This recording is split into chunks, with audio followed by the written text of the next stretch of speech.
Good morning. Good morning. How are you? Thank you very much for joining us today in this exciting day. We are presenting today the Americas Flyway Initiative in association with CAF, the Development Bank of Latin America. We feel really excited of having this event today, and this especially taking into account all the conversations we are seeing around, and we feel very proud of today presenting something that we think will be very transformative. For us, for CAF, it's important that we make the difference with the perfect partners, and I think that we have found the perfect partners.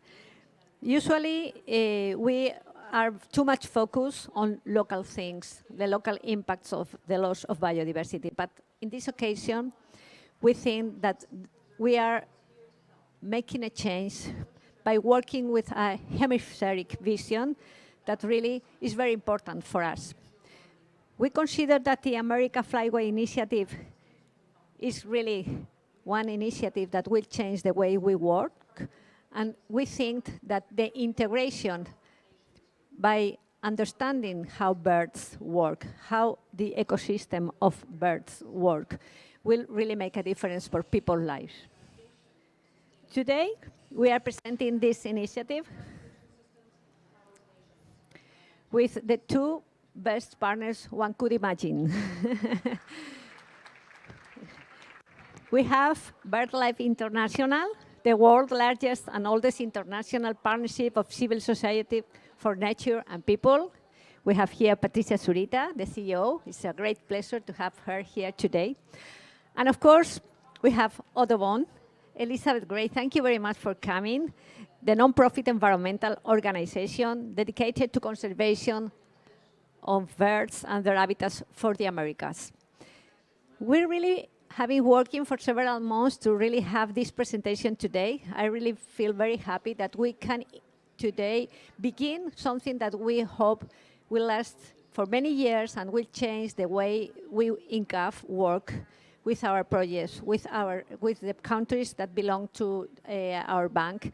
And we consider that by using the methodology that has been developed by Audubon together with BirdLife International, we will be able to really protect the ecosystems in a different way. So that is my pleasure today, and also on behalf of the president of CAF, Sergio Díaz-Granados, that wanted to be here but has been impossible, to welcome again you and to give you the floor and then listen to you and then to be involved in a chat. Thank you, Patricia, you have the floor.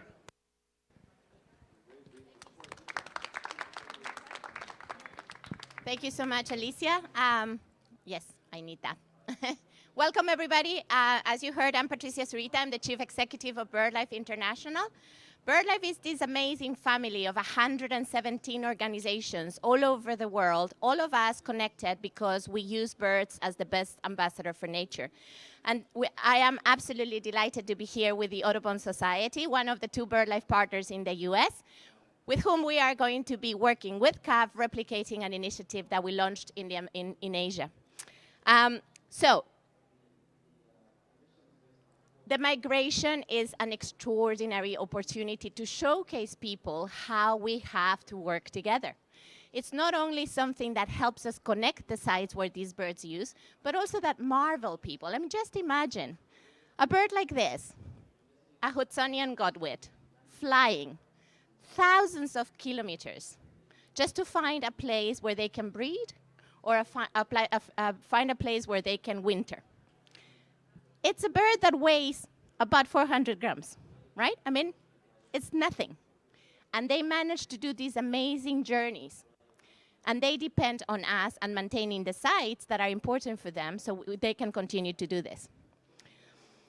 There are 8 major flyways in the planet. We are working in most of them. And today, where the negotiations are stuck on resource mobilization, I am really excited that we're launching this here with CAF and with Audubon, because it is a huge demonstration of how we can be more creative about mobilizing more resources for nature and for people. So the vision that we have for this is that we want to make sure that we implement this approach in all the major flyways, basically connecting, restoring, protecting the key sites that are important for birds, but that they happen to be incredibly important for people, for climate, and for the rest of nature. So the intention is to connect these sites through innovative financial mechanisms that enable us to restore and protect these sites, engaging very actively local communities and indigenous peoples, but also local governments and the financial sector. So we can make sure that we are tracking how we are protecting and restoring these sites for the benefit of nature and for the benefit of people. So we started this voyage in the biggest, largest migratory route in the planet, the East Asian Australasian Flyway. And for those of you who were in Glasgow last year, you may have been in our event where we were launching with the Asian Development Bank the East Asian Australasian Flyway Initiative. This is an initiative that is looking at the most threatened flyway in the planet. I mean, just picture, these are birds that are flying from Siberia and Alaska all the way down to New Zealand and Australia. There was a godwit that broke the record in September, flying 12 days non-stop, 12 days and nights. It was not sleeping, it was still flying, more than 7,000 kilometers. Can you imagine that? In one go. So this is the most threatened flyway of the world. But it's also the home for 200 million people. So when we think about protecting and restoring this site, we cannot think about only the birds and only nature. We have to think about making this viable for local people. It's also incredibly important for birds, and there are about 50 coastal wetlands that we are focusing on with this initiative. So what are we doing? We are mobilizing, we will be mobilizing between 2 and 5 billion, with a B, billion US dollars to protect and restore and manage between 50 and 100 wetlands in the flyway, connecting the local people to the local governments, to the national governments, and the financial sector through two financial components. One, a component of loans that will go to local and national governments for green infrastructure, for restoring the sites, for complying with the commitments that the governments have made to the UNFCCC, but also that will be making to the Global Biodiversity Framework at the CBD today, but also the conventions like the Convention on Migratory Species and the Wetlands Convention, the Ramsar Convention. So the loans are going to help with green infrastructure and adaptation structure for these wetlands, while we are providing and mobilizing finance through a granting mechanism that will reach out to civil society and local communities. So as you see the two bubbles come together, the intention is that we have a true blended finance mechanism that is mobilizing loans and grants to public sector, but also to civil society, indigenous communities, and local people, to ensure that we are restoring and protecting nature for climate, for biodiversity, and for development. So, we actually, with this initiative, have put nature at the heart. And the way that it works is that nature is bringing together climate and development. It's helping us mobilize public and private funding, and we're blending finance through loans and grants. But the magic of all of this is that we're putting nature, we're putting birds at the heart of the solution. And they are just guiding us. They're just showing us the path through the migratory routes of how to make sure that we can improve the way that we're doing development, improve the way that we're doing adaptation, emphasize the mitigation of climate change, and ensure that we're protecting these sites for nature. So, we've learned through this process in Asia. Now I'm super excited about launching this in the Americas. And I couldn't have asked for a better partner, and I'm so proud and so excited that we're going to be working very closely with the Audubon Society and with CAF to replicate the initiative that we have with the Asian Development Bank in Asia, now here in the Americas. So what we are aiming for is a change in paradigm. Again, we're using the birds to guide the rest of the things. We're using the birds to bring climate and development and nature together. We're bringing the birds to bring public and private funding together. We're using the birds to bring local communities and indigenous people together with governments. So we will be pushing the new initiative, and one of the exciting things about the Americas Initiative, and you're going to hear from Elizabeth, is that we're moving beyond wetlands. Wetlands is the focus of Asia. In the Americas, we are going to have wetlands, but we're also going to have forests and grasslands. So it's an innovation over the old initiative, and leveraging all of these great commitments that these governments are making right now, and they made in Sharm el-Sheikh and in Paris before, to make sure that we're helping them implement their commitments, and then implementation of these agreements happen. So that's all I have to say. It's really exciting. We're making it happen, and we're replicating it now in the Americas, and we very much look forward to replicating it in the Central Asia Flyway, as well as the Africa-Eurasia Flyway. So with that, thank you so much. Muito obrigado. Gracias.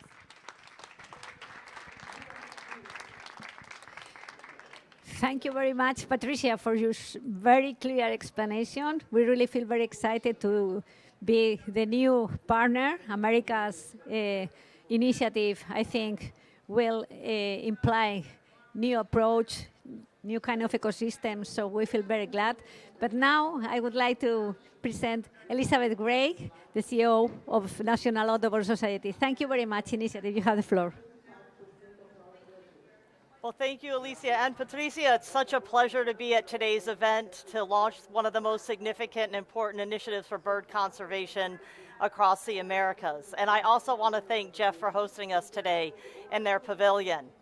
I'm here on behalf of 2 million Audubon members, 450 local chapters, 160 college campus chapters, and a host of local and regional partners that we work with throughout the Western Hemisphere.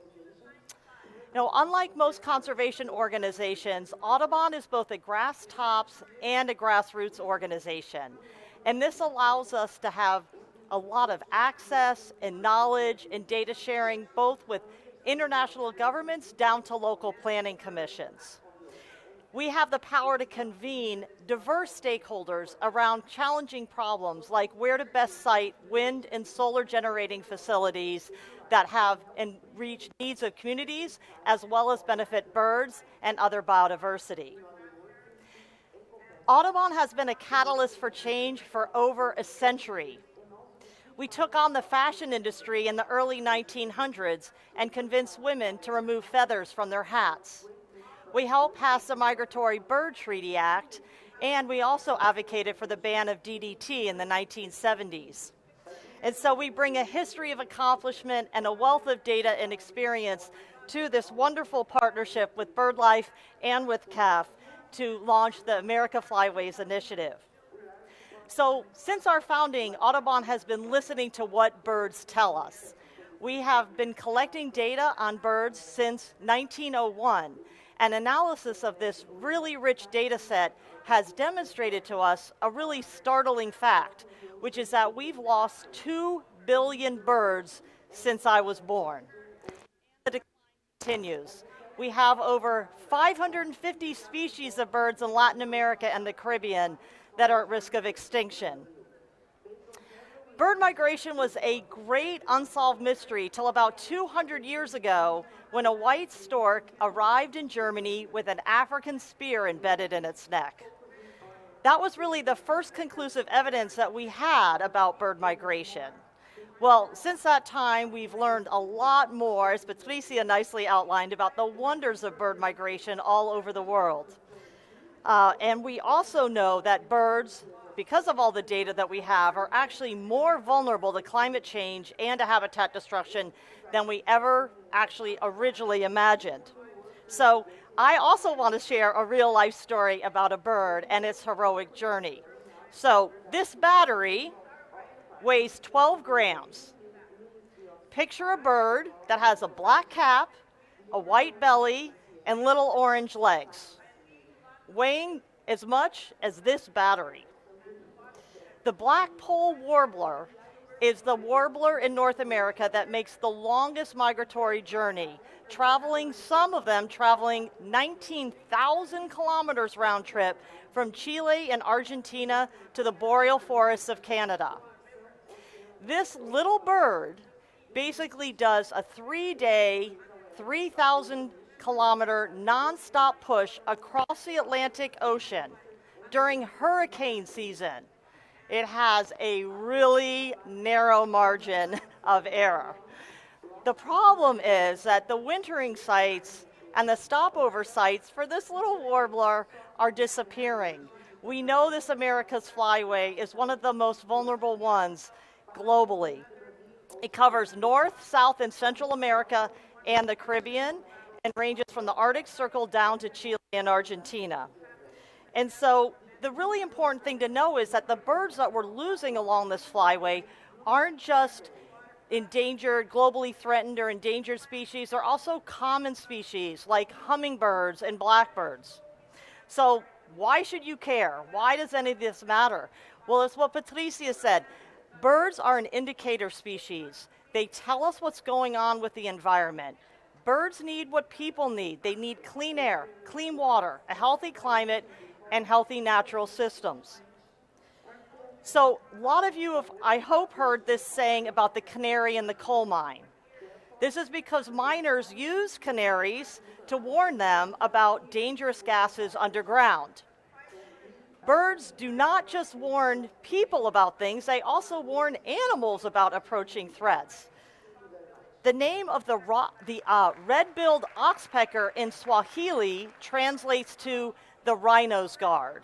And that's because these little birds warn rhinos of approaching threats.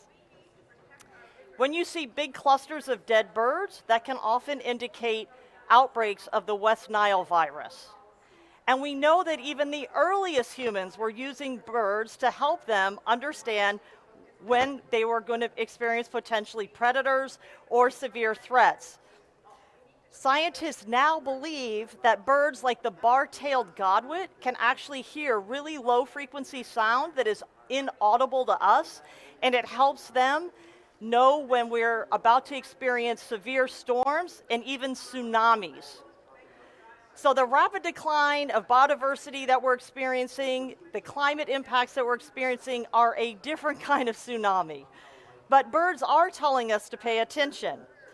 They're telling us it's time to act, and that's because, as I said, they're sensitive to changes in temperature, they're sensitive to changes in air and water quality. They need the same healthy environments that people do. And so the role of birds today is truly of sentinels for us in terms of environmental health. And so when birds are in trouble, we're all in trouble, whether we're in a coal mine or just in everyday life. So at Audubon, we continue to listen to what birds tell us, and we're paying attention to the fact that they're telling us they are in trouble and it's time to act. Over the last 100 years, birds have in some places been at the cornerstones of conservation initiatives, but in many places those have been locally led initiatives.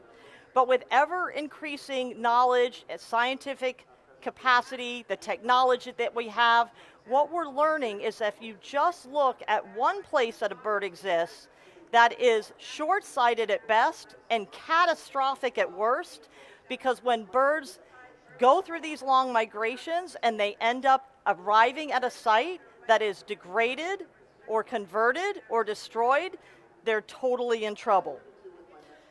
So Audubon is so proud to partner with BirdLife and to partner with CAF on this incredible initiative, which is going to be a model, we hope, for replication around the world.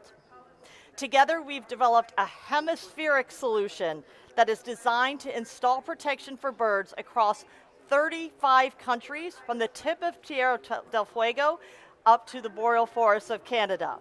And so to be successful, we are working and thinking at the scale of the problem.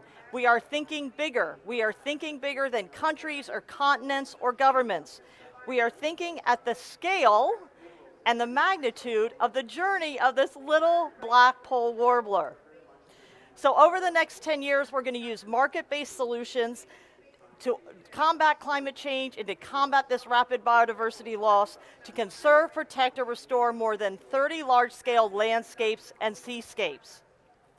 This is a giant step forward that really moves us towards our goal of reversing the decline of migratory, endemic, and resident bird species, as well as enhancing their habitat, and doing all this while working in close collaboration with local communities and governments and partners such as CAF.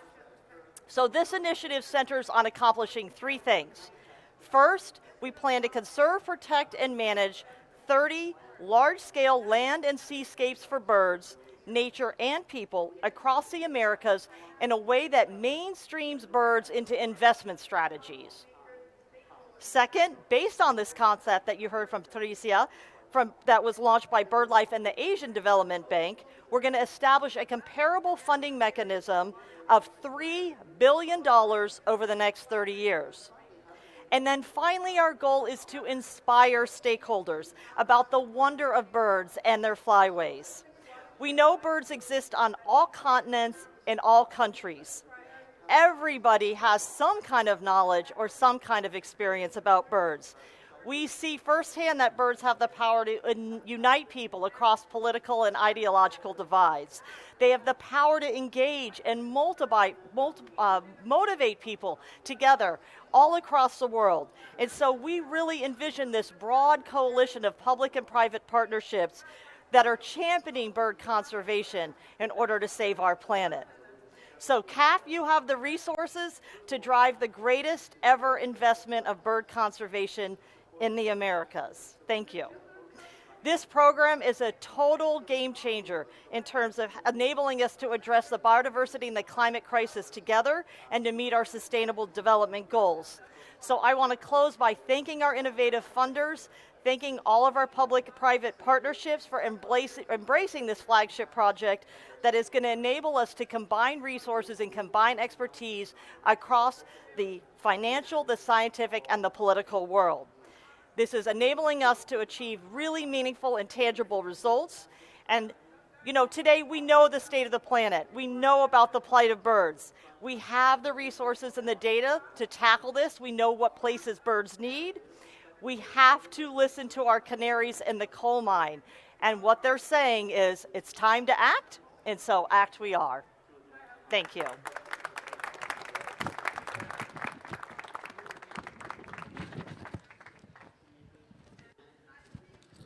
Thank you very much, Patricia, Elizabeth, for this very inspiring word. I think that perhaps we did the right moment to have a conversation on how to land this initiative in very specific actions. So please join us here, and Shanpon Yang, please. I also want to welcome Sean Yang. She is the chief of thematic groups in the Asian Development Bank, and she has also the experience of the Asian Development Bank in working with this initiative with BirdLife International. But perhaps before, let me take a seat. I really would like to react to your comments. Both of you have stressed the importance of birds, but especially the importance of people. We, as a development bank, we work with people as the Asian Development Bank, and this is our main concern, how to make possible that working with birds, with institutions that usually are not the allies of one financial institutions, we will make possible to improve our ecosystems in the 21st countries that are part of the bank, but also of the people who live in these countries. It's important, I would like also to make an announcement that just yesterday we have adopted the technical cooperation which will be needed to begin with the work you have mentioned. I think this is important. This small amount of money will make possible to increase the financial needs we need for supporting all these actions in our projects. So I think this is very important. This is a very important step for us. So I feel very happy to announce that we have adopted the technical cooperation jointly with you. So we are happy today of announcing this alliance. So I would like to begin perhaps with you, Patricia. You are an economist. You came into this world as an economist. Now you are really, we see, an expert in birds. So why do you think that caring for birds is so important within this context for protecting biodiversity, for making that nature-based solutions are part of the well-being we are looking for?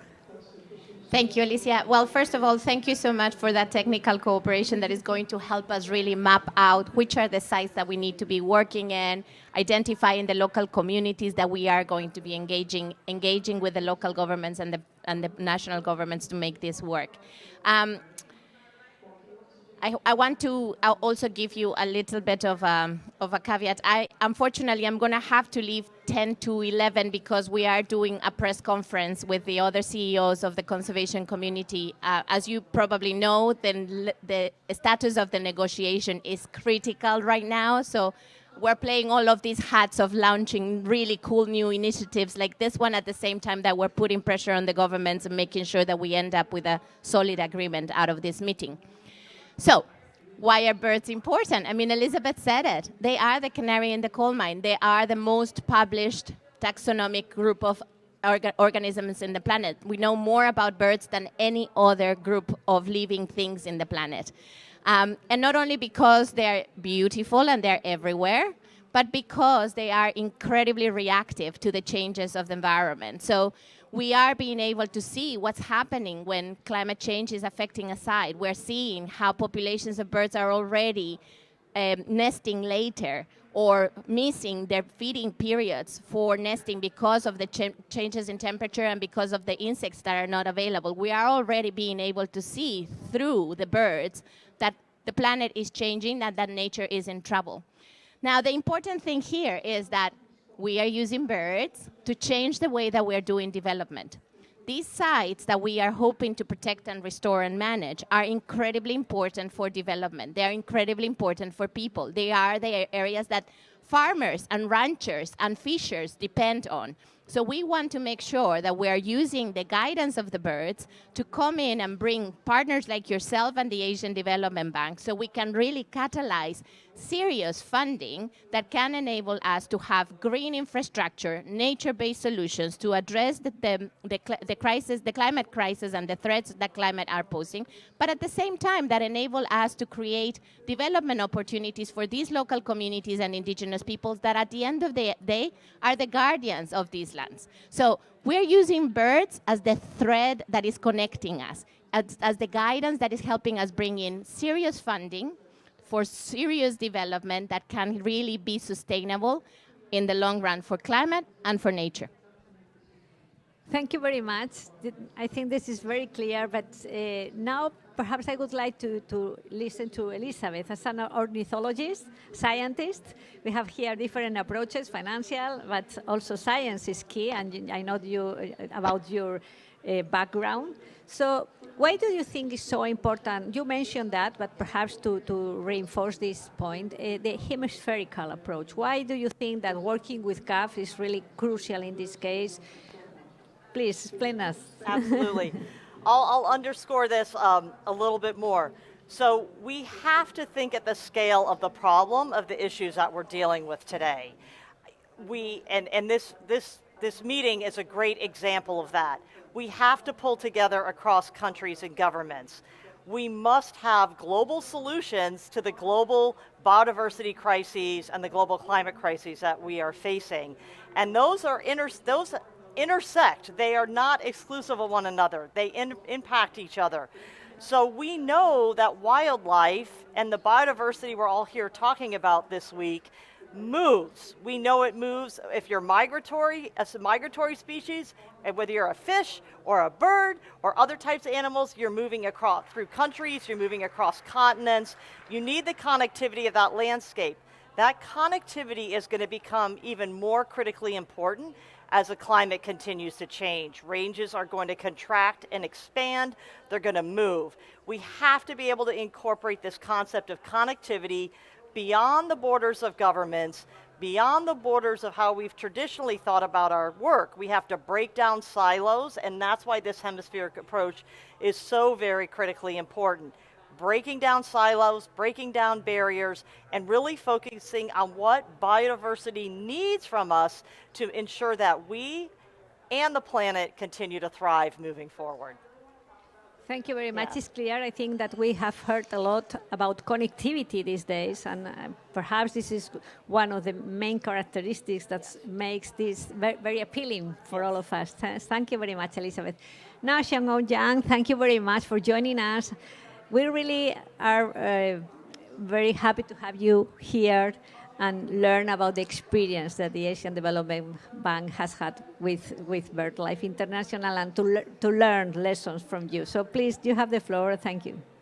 Given Patricia's time frame, I try to be very brief. We are honored to be the first one collaborating with BirdLife, and then actually it was so surprising to know they are already 100 years old.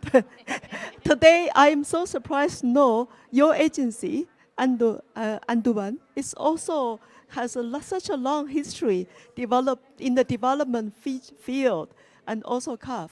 So one thing we all discuss, but not yet really mentioned clearly, is culture, right? So when you have this platform linking with many countries, actually, you are exchanging not just the project experience, but also creating some peer pressure among all the countries and learn from each other. And ADB is very, very good at regional cooperation. We have the so-called CARIC and GMS platform. We have our clients today also joining us. He say, oh, you're launching Flyway in America. Let's learn from that. So the Minister Anisha is here. So what I'm saying is 4 things are very, very important. Number 1, partnership. So we have been enjoying wonderful, wonderful partnership with BirdLife, with both. We have Paulson Institute, we have Wetland International. They are helping us to actually identify the project size. We are working on about 50 project size for the EAPF initiative. And we are now screening 147 project size. So it's 3 times more than what we will eventually invest. So that development phase is very, very critical. So you identify the project size, which have 3 kinds of benefit. First, climate resilience. It has to be, right? A wetland is such a wonderful project for us all think about that. And second, livelihood restoration. It's not just bird, but also people in those areas, indigenous people, local community need to see the benefit. Because we have a project where we generate employment opportunities, then it's really the project liked by local people. Super important. Third, it is the carbon sequestration also in this kind of initiative. So it's not just an easy journey for us to really, in the development stage, to really employ this we so-called science-led approach. So we have the wonderful agencies and the partners to help us to really present why we invest these 50 sites, right, out of 150 almost. So this is very important. Lastly, I think we are very happy today we are in this GEF Pavilion. I think we need to all understand 3 billion of this initiative. Our initiative is also 3 billion over 10 plus years. It's not going to be easy to mobilize. So we need to have the innovative financial mechanism to help us. I think GF is going to have cycle 8 replenishment, and we need to look for GEF to create something which is also integrated flyway platform for both ADB and CAF and everyone. Thank you. Thank you very much. I'm sure that our friends from GEF are listening carefully to you. So this is very good. So Patricia, I know you have to leave, but I would like really that you could explain a little bit more. Why do you think that multilateral development institutions are good partners for you? I know you work with many institutions, philanthropy. So why do you think that the added value of our institutions is important for initiatives like this? Thank you for that question. So for those of you who are familiar with the negotiation right now, we're talking about an absolute huge need of $700 billion of investment in nature a year more, right? That's the gap to actually ensure that we can get nature on the right path of recovery. We're not going to be able to get that money from philanthropy. We're not going to be able to get that money from national governments. We need to think about a much more creative way of mobilizing resources. And you guys become that platform, not necessarily for you to put the money in, but actually to create that momentum within the financial sector to give the trust and the confidence to other investors, whether they are private investors or whether they are other philanthropy or government funding or bilaterals. You are giving us the backing that enables us to create this platform to attract more funding for climate and nature together.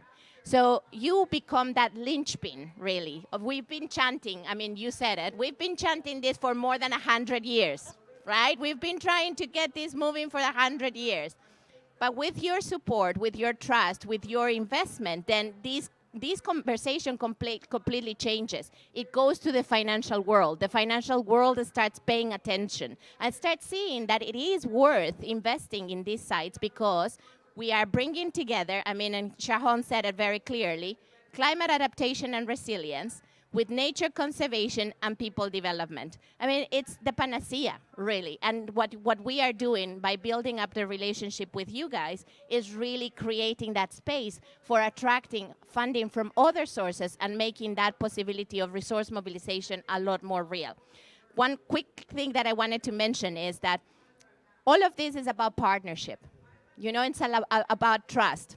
In the case of the Asian Flyway, we joined forces with the Asian Development Bank and the East Asian Australasian Flyway Partnership. In the case of the Americas, we're joining forces with Audubon and the whole BirdLife family.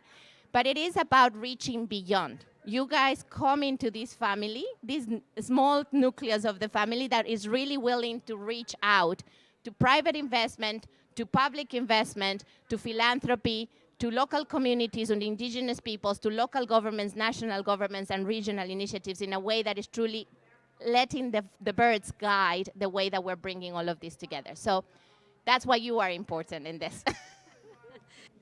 Thank you very much. You have mentioned the importance of communication, conversation. At this moment, I would like to thank the team that has been working the details of this alliance we are announcing today, Ian, Aurelio, and Santiago. I think this is important because sometimes it is not so easy to really communicate. The language is different in one institution like BirdLife and Audubon and one financial institution. Talking about birds is not usual in our committees, in our investment committees. Sometimes but they don't understand. No, this is very nice, but why are we here? So I think this has been crucial for really understand each other. So then for us, this is a challenge, and I would like to go deeper to you. Being now CAF new in this adventure, what could be your recommendation for us to really be successful in implementing the Americas Flyway Initiative, the mainstreaming the birds in our projects? What would be your best advice, Champion? I think policy and government buy-in is super important. So in our case, we need to roll out project in 8 countries. And in your case, it's 34 plus countries. That is even more challenging. So we think at this moment, all of you are here at COP15 know we still are a bit far from this nature has to be in the government policy agenda. So that is super important. So the government has to have the national strategy and biodiversity action plan. So ADB is supporting this initiative in all the countries. So when we talk about with the government, we have this national policy. Top-down approach is important for this big mega initiative. Second, bottom-up approach is also very important because unless you work with local community will not tell their government, we need this project. You need the local community shout saying, this is a very project we need it. So these are the approaches we need to have for this kind of project at scale, at speed, and then so you can replicate. So it's not an easy journey. When we have learned scientific ways to get all these important scientific investigations from the experienced institutions like you, the government is more convinced, local people is more convinced. You have data, you have scientific approach, investigation, all these things, coming up with a convincing story, a nice proposal. All of this, very, very important. So initial stage, you have these two bubbles. I really like the two bubbles. Go hand in hand. Thank you. Thank you very much. Then I would also would like to thank not only for the work they have done, but the work they will do in advance to René and Mauricio. They are part of CAF's team responsible for really applying the initiative internally. We have a task to do that could be hard, but I think that we will be successful. So I would like then that Elizabeth could tell us a little bit. What do you think is the main barrier that a scientist institution has found to be involved in one institution like CAF that perhaps was not so much known before beginning in this exercise? We feel very proud that you have selected us as a partner. You are a very important institution with a long story. So I really would like to know what is the key element you have found on us, and how could we really be good for this partnership in order not to disappoint you. Fair. Well, I'm sure you're not going to disappoint us, so I would not give that a moment's concern. What we have found is strong partnerships are really built on trust, as Patricia said, and credibility. And we know that you bring this in spades. You are very well respected throughout Latin America and the Caribbean. That's very, very important in terms of us making progress. And so really when you bring organizations together to partner effectively, I think building on each other's strengths, being clear what each of us bring to the table. And I would just like to build on what you said as well in terms of this, what I refer to as the grass tops and the grassroots need to work together here. Being able to come in with resources and expertise and the staffing that you all have and be able to pull people around the table in terms of high-level decision makers and influencers to really drive investments, to drive policies, to drive action, but then also to build from the grassroots level. We have 2 million members at Audubon, but we know in North America alone there are 47 million bird lovers. That's a lot of bird lovers, and there's many, many millions more throughout Latin America and the Caribbean. So how do we mobilize all these people that love birds, they care about birds? They probably haven't thought through completely how important birds are in terms of what birds need or what people need. So getting that message out there that birds tell us what the environment needs. Birds are a cue. We follow what birds need. We're going to do what's right for people and the planet. Marrying our approaches and our credibility over decades of work together in the past and now together co-joined, I think is a perfect recipe for success here as we move forward. Thank you. It's very good to know that CAF is a credible brand for yes. You all. And of course, we have a very close relation with countries. I think that this is one of our main assets. Yeah. We have a very close conversation with teams, and we are able to really understand what are the needs, not only of the governments, but also the local communities, the indigenous communities. So I think that we will be successful. It's a challenge, but I think this is a really lovely project. So I'm sure that we will be celebrating in 1 year the success. So now I don't know, Patricia, you have to go, but perhaps before leaving, I would like to know if there are questions that people would like to raise. I don't know if this is visible. I guess so. Yes? Who wants? Well, while questions come, and when I step down, okay. I can get Ian to sit on my place. But I just wanted to say that we are I will stress this even more today. I mean, today is an incredibly important day for the negotiation. We are having a lot of trouble trying to get a very ambitious global biodiversity framework. But I think we have a huge opportunity with initiatives like this and like the one that we have in Asia to demonstrate that it's truly possible, that we're not talking about an impossible task, that what we are talking about is being creative, being collaborative, and really ensuring that we're bringing the climate and nature agenda together for the good of people and for the good of our future.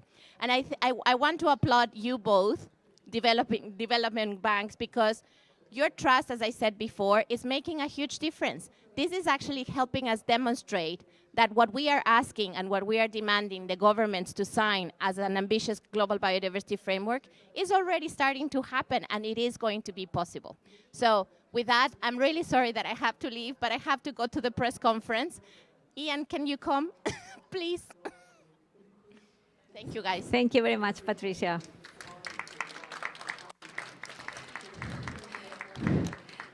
I think that what Patricia mentioned is very important. One of the requests we are listening in COP, climate change COP, but also this COP, is that we, financial institutions, development finance institutions, need to be innovative, transformative, and we need to cooperate one with each other. So that's why we consider that this initiative we are launching today can be an example, and for us it's a reference really when we talk with our partners. We say this is really a change. This is transformative action that perhaps will not be so easy to implement, but still we are really very happy to do. So Elizabeth, I would like, I don't know if there is a question, please.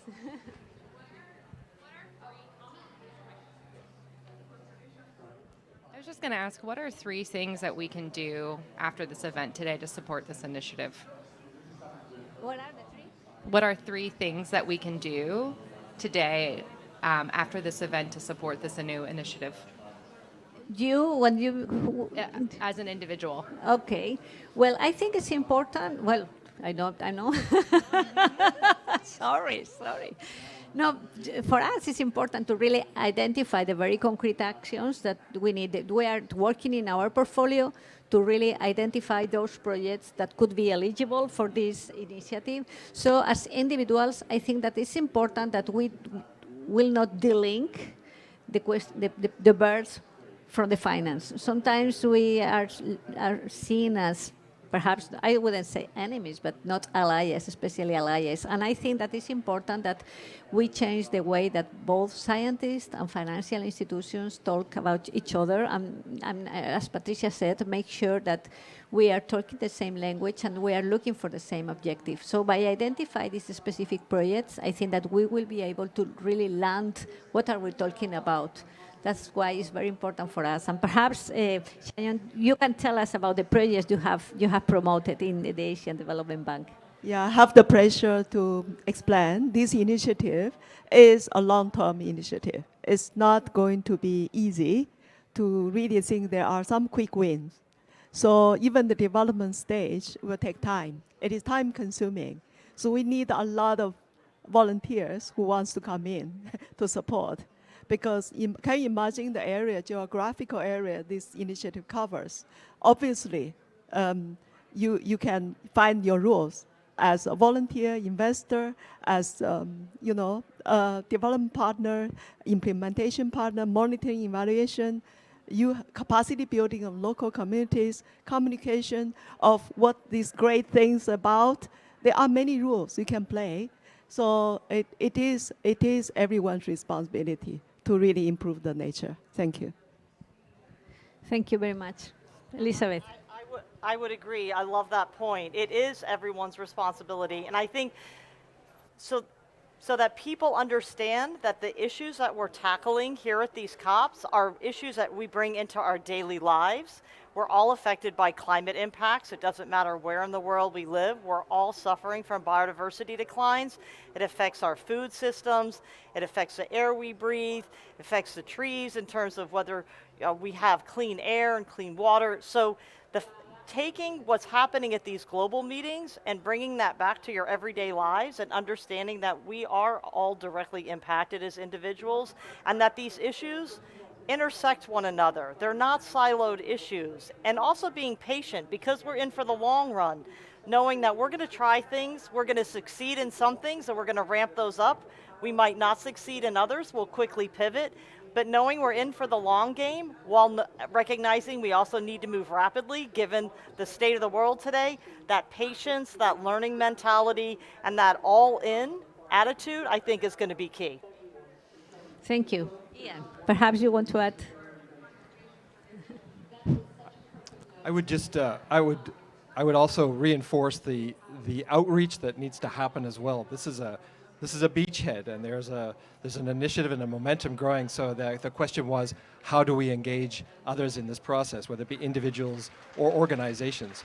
There are 3 of us up here at the moment, but it's going to be many, many more to actually make this happen. So you as an individual and your organizations and your contacts with governments, I think that's actually going to be really critical. And I think the word patience is definitely a virtue. And that's something that we're all going to have to be cognizant of as we move this forward, because it's a long journey and we're here for the long game. Thank you, Ian. Perhaps you can tell us, because I think that you are also planning to extend this initiative to Africa. I don't know if you want to say something about that. I mean, the ambition is there, definitely. I mean, Asia has shown us the way. The Americas, we're catching up. I think there's some tremendous opportunity here. There are some resources and some thinking right now about how to link Europe and Asia, Africa in that process as well. So yes, but still very much at the initial stages. And there are 8 flyways, so we have a ways to go yet. Good. No, thank you. You have mentioned something that this is very relevant for us to act, which is that it's not only birds, but it's agriculture. We are talking about water. We are talking about food security, which is key right now, about coastal regeneration or wetlands or even ecotourism. I mean, we as financial institutions need to really make clear that this has a positive effect on economic sectors. This is language we also need to manage. So I think it's that we create these multidisciplinary groups, because again, I have to insist that the language we use sometimes is not the same. So more questions, please? Yes?